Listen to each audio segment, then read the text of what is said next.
The music was soft, the lights were golden, and laughter floated across the garden like something warm and distant, but Rachel Carter felt colder with every passing minute. She sat alone at the long reception table, fingers resting around a glass of water she hadn't touched, pretending to admire the flower arrangements while dozens of conversations swirled around her like she didn't exist. Couples leaned into each other, friends clinked glasses, and the bride's laughter rang across the lawn under strings of glowing lights. It should have been beautiful. It should have been joyful. Yet Rachel felt as if she had accidentally walked into a room where everyone else had been given a script except her. And if you had been sitting there in her place, watching the happiness of others while quietly carrying a life full of invisible battles, you might have wondered the same thing she did in that moment. How did life turn out this way? Rachel had almost not come to the wedding.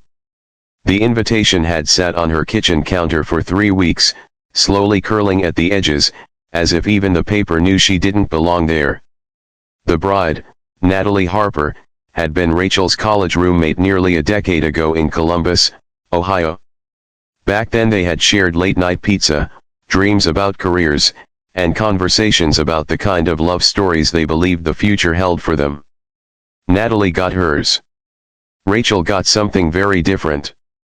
3 years after college, Rachel had married a man named Victor Carter. At first he had seemed charming, ambitious, full of plans for their life together in Chicago. But charm, Rachel later learned, can be the most convincing disguise a selfish heart can wear. Victor loved the idea of success more than he loved the people around him. When their son Noah was born, Rachel believed things might change. Instead, Victor changed in the opposite direction. Long nights away from home turned into weeks. Business trips turned into rumors Rachel tried not to believe. And one winter morning, while snow fell outside their apartment window, Victor packed a suitcase and quietly disappeared from their lives with a short note on the kitchen table explaining he had met someone else. Rachel had been 27 years old with a 2-year-old child and a silence in the apartment that felt heavier than any sound. The years after that were not the kind people post about online. They were built from early mornings, late shifts, daycare pickups, unpaid bills, and the constant weight of trying to be both parents for a little boy who asked too many questions about where his father had gone. Rachel worked at a medical billing office downtown, sometimes taking freelance accounting work at night just to keep the rent paid. Her life became a cycle of responsibility and quiet endurance. Friends slowly faded away, not because they didn't care, but because their lives kept moving forward into marriages, promotions, vacations, and neighborhoods Rachel could no longer afford to live in. So when Natalie's wedding invitation arrived, Rachel felt like someone had accidentally mailed her a memory instead of an invitation. Still, she came.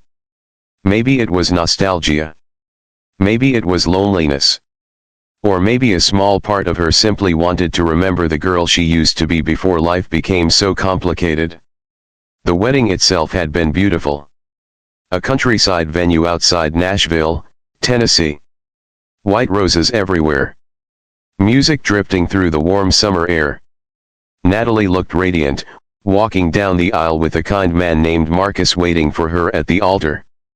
Rachel had clapped and smiled along with everyone else. But receptions were harder. Because receptions reminded people who they had come with. And Rachel had come alone. At one point she noticed a few guests glancing at her, curiosity passing between them like a quiet question.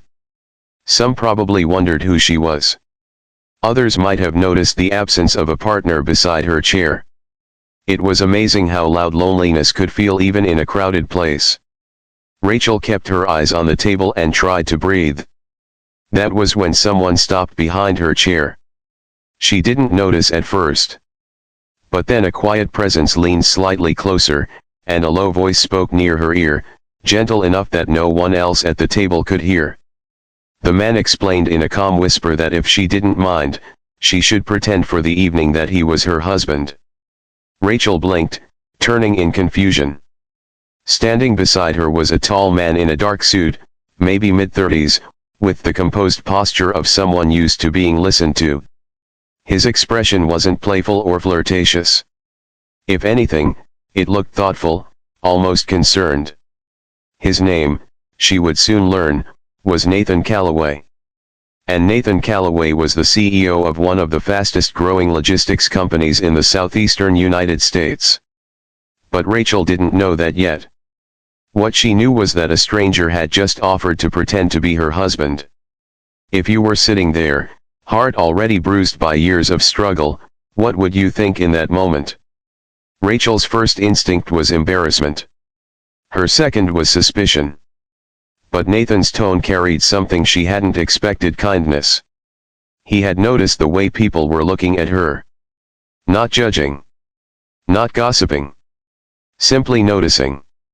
Nathan had arrived at the wedding earlier that evening as a business guest of the groom. Marcus worked with several regional companies, and Nathan's logistics firm had recently partnered with Marcus's construction group on a distribution project. They weren't close friends, but Marcus respected Nathan enough to invite him. Nathan had attended plenty of formal events like this. Corporate galas, charity dinners, conferences where conversations felt rehearsed and people smiled with polite distance.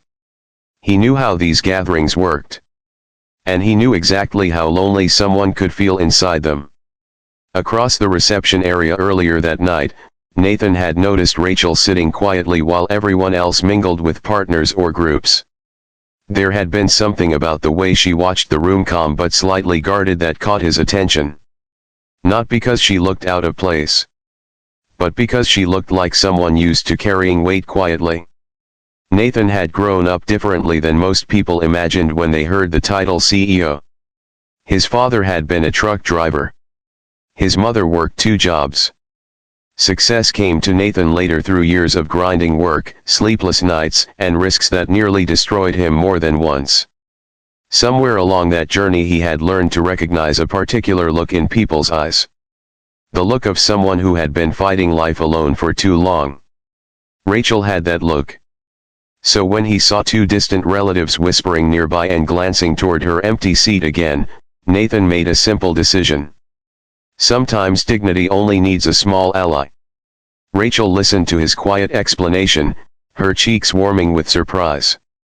He suggested that if anyone asked, they could simply say they had arrived together but had gotten separated earlier. Nothing dramatic. Just a small shield from uncomfortable curiosity. Rachel studied his face carefully, trying to understand his motive. Kindness from strangers often feels suspicious when you're not used to receiving it. But Nathan's eyes carried none of the arrogance she had learned to distrust in confident men. There was only patience, and a strange sense of respect for whatever answer she might give. Finally Rachel nodded. Not because she believed the story completely, but because part of her was tired of feeling invisible. Nathan pulled out the chair beside her and sat down casually as if he had been there the entire evening. Within minutes the table conversation shifted naturally. A few guests assumed they had simply missed his earlier arrival. Someone asked Nathan how he knew the groom. Another person complimented Rachel's green dress. The tension Rachel had felt slowly eased. For the first time that evening, she felt like she belonged at the table. Hours passed more comfortably than she expected. Nathan didn't dominate conversations or try to impress anyone. He simply included Rachel in small discussions, asked thoughtful questions about people's lives, and made sure she never felt isolated again. And something unexpected happened. Rachel began to relax. It had been years since she had spoken casually with someone who listened without judgment or hidden agendas. Nathan asked about her work, her hometown in Kentucky, and eventually about Noah. Rachel hesitated before mentioning her son, worried the word single might hang awkwardly in the air. But Nathan didn't react with pity. Instead his expression softened with genuine interest.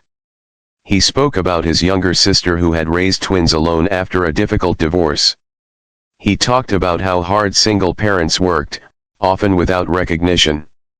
Rachel felt something unfamiliar in her chest. Respect. As the evening continued, the two of them wandered away from the crowded tables toward the quieter edge of the garden where lanterns hung from oak branches.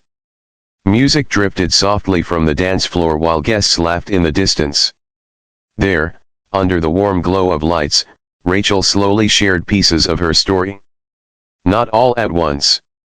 Just fragments. The failed marriage. The long work hours. The fear of not always being enough for her son. Nathan listened without interrupting. He didn't offer quick solutions or motivational speeches. He simply stood beside her like someone who understood that sometimes the greatest kindness is just being present while another person speaks their truth. And Rachel realized something that startled her. For the first time in years, she didn't feel like she had to pretend everything was fine. The night grew cooler as the reception continued. Eventually the bride and groom prepared for their grand exit, sparklers lighting the pathway while guests gathered to celebrate. Rachel watched Natalie laughing with pure happiness, and instead of the jealousy she had feared earlier, she felt something softer. Hope. Because somewhere during that strange, unexpected evening, the loneliness inside her had loosened its grip just a little. Nathan walked her to the parking area after the celebration ended. They stood near her aging silver sedan while the last of the guests drove away. Rachel thanked him sincerely for what he had done. Nathan shrugged it off gently, saying the evening had been easier for him too. But before they parted, Nathan surprised her again. He asked if she would allow him to take her and Noah to lunch sometime. Not as part of a pretend story. As something real. Rachel hesitated. Life had taught her to be careful with hope. But she also knew that courage sometimes appears quietly, disguised as a simple yes. So she agreed. Weeks passed. Lunch turned into occasional weekend outings. Nathan met Noah, who quickly decided the tall man with the calm voice was someone safe to trust. They visited parks, small diners, and once even a minor league baseball game where Noah spent half the evening explaining the rules with intense seriousness. Rachel watched those interactions with cautious wonder. Nathan never tried to replace Noah's father. He simply showed up with patience, humor, and an honesty that slowly dissolved Rachel's old fears.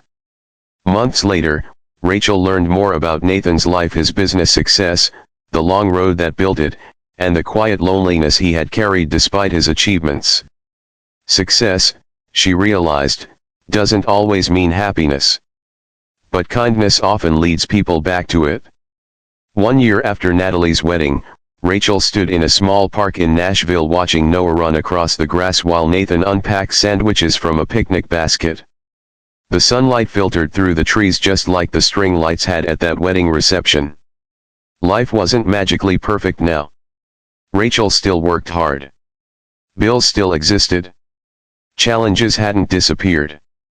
But something had changed. She was no longer fighting the world alone. And sometimes, the most powerful turning point in a life doesn't begin with grand romance or dramatic fate. Sometimes it begins with a quiet whisper from a stranger who simply chooses kindness in a moment when someone else needs it most. Before the story ends, take a moment and tell me in the comments, if you had been sitting in Rachel's place that night, feeling alone in a room full of people, would you have trusted the stranger who offered to stand beside you? Rachel often thought back to that evening years later. Not because it was the moment she met the man who would eventually become her partner in life, but because it was the moment she realized something deeper. Kindness from strangers can rewrite the direction of a person's entire story. And sometimes the smallest gesture, one seat pulled closer, one voice speaking gently in the dark, can remind a tired heart that it is still worthy of love, dignity, and second chances.